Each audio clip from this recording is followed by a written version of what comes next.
मध्ये देखील एक कास पठार आहे आणि श्रावण महिन्यामध्ये ज्या प्रकारे एवढी सुंदर फुलं आहेत तीच तुम्हाला आता पुढं गेल्याच्या नंतर दाखवतो. चला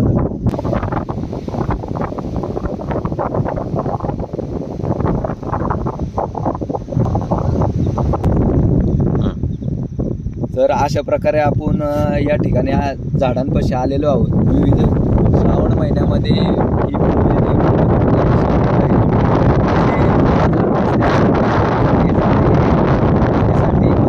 लागणारं झाड, या झाडाचं नाव आहे भारंगी, तेरडा. आणि